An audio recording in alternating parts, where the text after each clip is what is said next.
And this video also, sorry, because it's in a bad resolution. Oh, no, resolution. Well, it isn't a good. Yeah, it's definition. I don't know in English. Well, sorry for that. It's because I don't. Well, my cameras aren't right, so I'm recording with the camera of my computer. So yeah, sorry for that. For this video, I want you to read a novel, a love novel that is called. Well, its name is Jungle Love. It's by Margaret Johnson. Also I hope to enjoy it. It's for practicing my English pronunciation. So sorry if it's a soft spoken. Sorry if my pronunciation isn't too good at all. I've been practicing English since I was 6 years old, but I stopped practicing it when I was studying university. So I have about 4 years that I don't practice English. I take classes of Italian and French, and I want to return to my classes of English. I also want to travel to Canada and to London to practice it with native speakers. So yeah, I'm gonna read the chapter 1.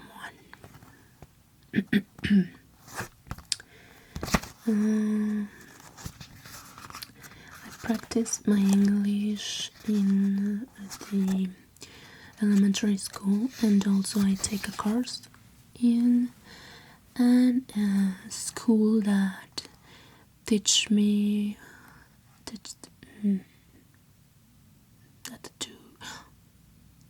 taught me in British English, or that they taught me my British English.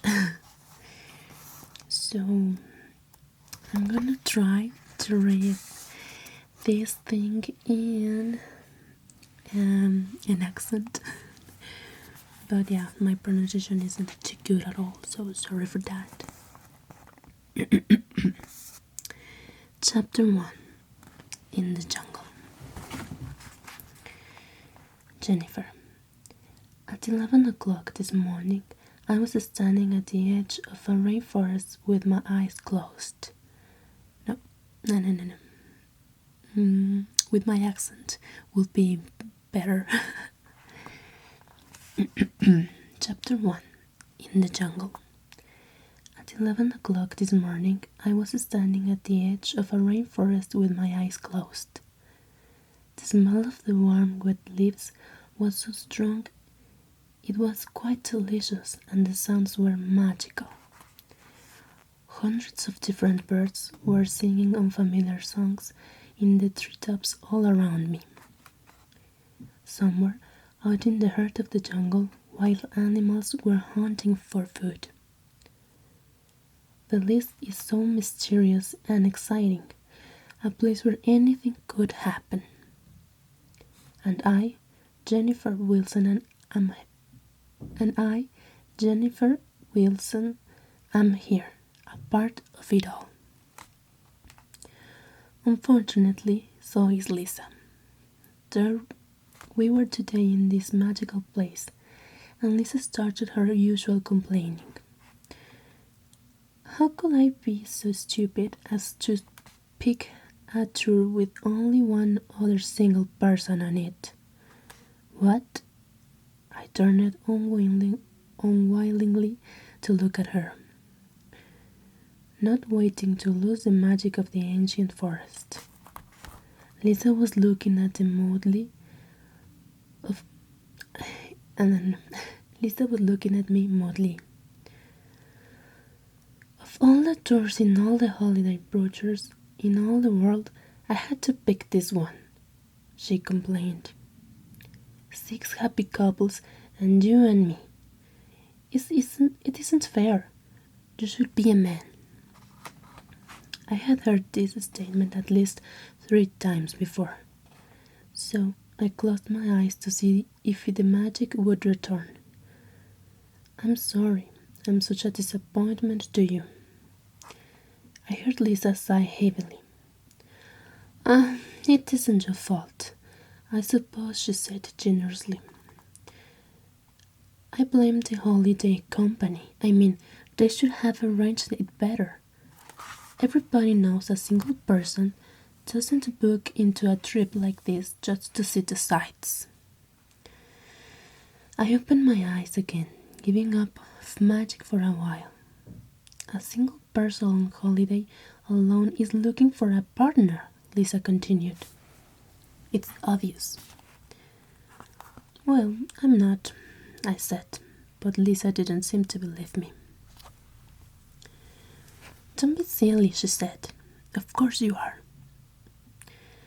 I knew there wasn't any point in trying to argue with her, so I shut up. Which is exactly what I wish Lisa would do from time to time.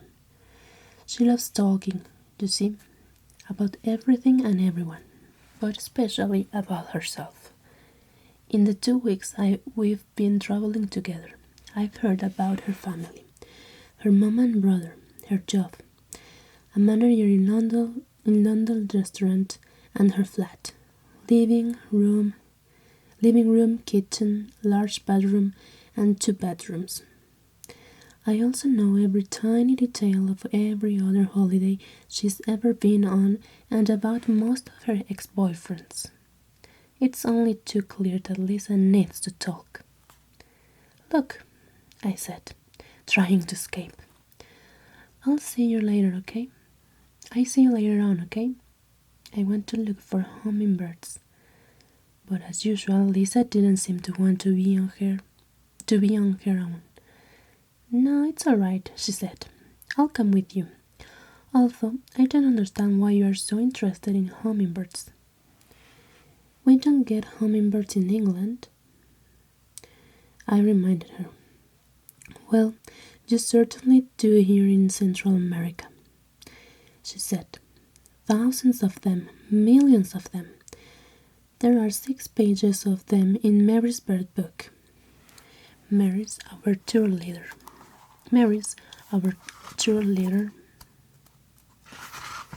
A girl of about our own age.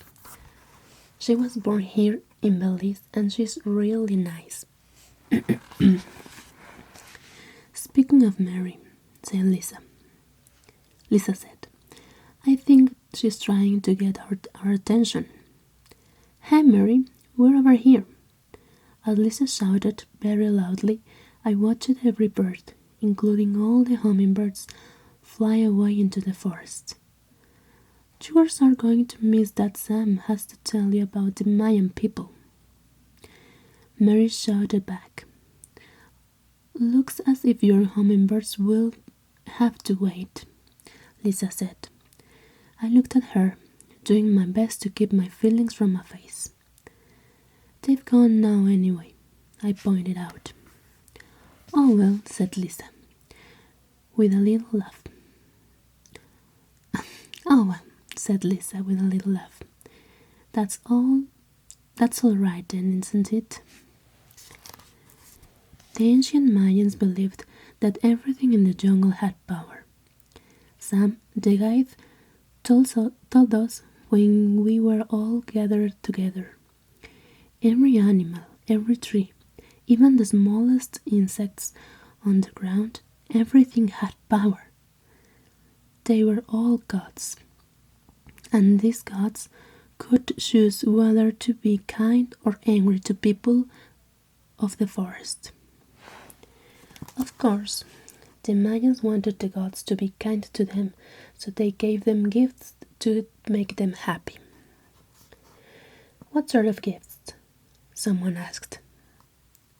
They gave the gods the gift of their lives, Sam said, looking round at us all. Thousands of people have died right here to keep the gods happy. How horrible, someone else said. I thought it was horrible too, but I also thought it was really interesting. I work as an illustrator, painting pictures for children's books, and as I listened to what Sam was telling us, I was almost painting pictures in my mind. To the Mayan Indians. It was an honor to be chosen for this sacrifice, Sam continued. They did not fear it, as you or I will do, and sometimes they did not need to die. Sometimes the people were only asked to wound themselves to provide blood for the gods. Even the kings did this. Imagine it, ladies and gentlemen. Imagine thousands of people staying here where you are standing now, as the king climbed to the very top of this hill.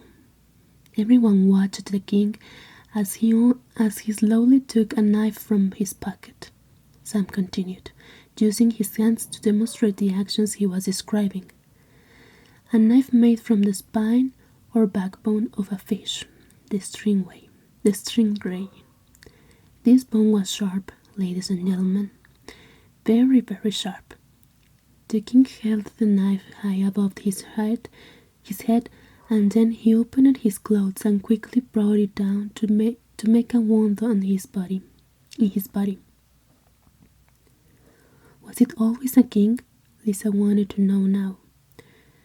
Or were there queens in the days of the Mayans? Yes, Sam told her. Sometimes there were queens, and yes, sometimes they had to make a sacrifice of their blood. They did this by using the spine of the stingray to make a wound in their tongue. Oh no, how awful, Lisa said, and watching her, I couldn't help smiling. Ian, one of the men in the group, was smiling too. No, Lisa, he said. That wouldn't suit you at all, would it? Then Mary started to laugh. You're right, Ian. Lisa wouldn't be able to talk all the time. And suddenly everyone was laughing at Lisa.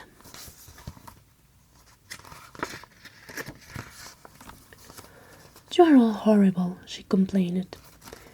But I knew Lisa didn't mind. In fact, she was delighted. She was exactly where she loved to be the most.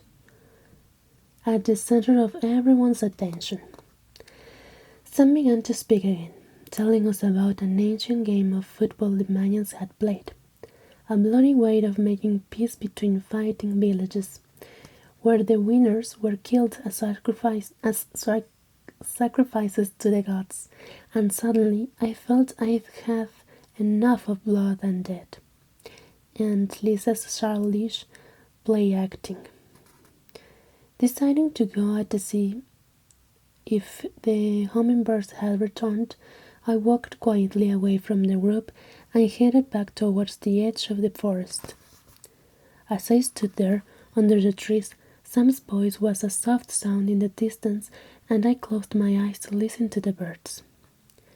I was listening so hard that it came as quite a shock when there was a sudden noise behind me. My heart started beating fast. Who's there? I asked, opening my eyes and half expecting to see some wild cat or other dangerous animal. But it was a man, not a wild cat. It was Ian.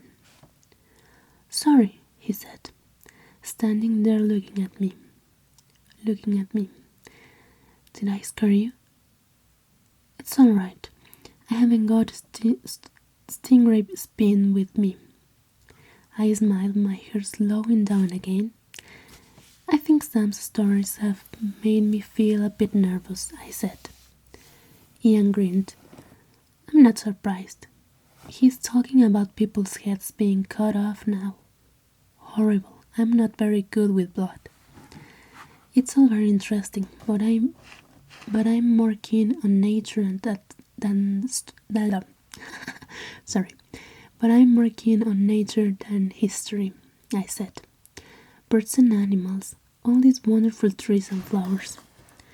Yes, they're fantastic, aren't they? He agreed, standing next to me and moving his head back to look right up into the top of a tall, very green tree. While he was busy looking at the tree, I looked at him. I've recently illustrated a children's book about pirates, those robbers who once sailed their ships on the oceans and attacked other ships to steal their gold. I thought that if Ian were dressed in different clothes and wearing gold earrings, he would look like a pirate. It was easy to imagine him on his ship, a pirate captain with the wind blowing through his black hair. He looked down and caught me staring at him. Is your wife interested in history? I asked quickly, feeling embarrassed. He gave a heavy sigh. Ah, Caroline, he said. Yes, she's extremely interested in history. He was about to say more when suddenly there was a loud scream from the top of the tree near me. With my mind still full of pirates and adventure, I was a bit scared at first. Goodness, I said. What was that? I guess it's a monkey, Ian said. A hollower monkey. Let's go. A hollower monkey. Let's go and see if I'm right. I followed him as he started to walk further into the forest. By now the noise was very loud indeed. Look, there they are. Ian reached for my arm, turning me to face in the right direction. There's a pair of them, I think. Can you see? I looked up into the tree he was pointing at and saw two surprisingly small monkeys. Are they really making all that noise? I asked, amazed. That's incredible. Yes, isn't it? Ian smiled, and I suddenly realized how close he was standing to me. He seemed to realize it too, because he stopped laughing and looked down into my eyes. By the way, he said, as the howler monkeys continued to scream above us. She isn't... Sorry, I said. Who isn't what? Caroline, he said. She isn't my wife. I got a lot of... That's the end of chapter 1.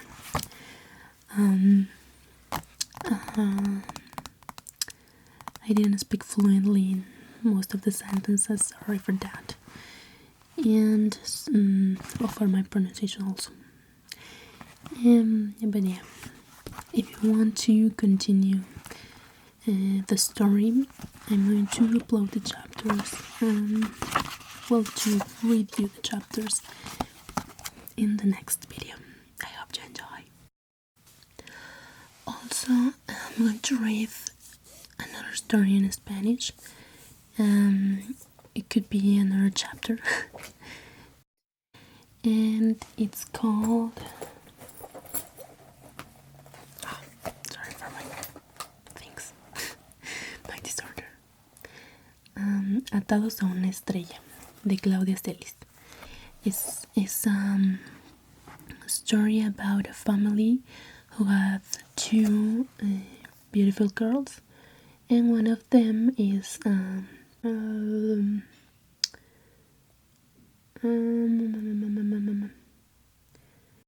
and the other girl is the older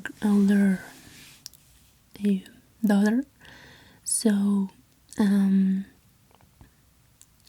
she has some problems with her mom and dad because they gave more attention to the little daughter.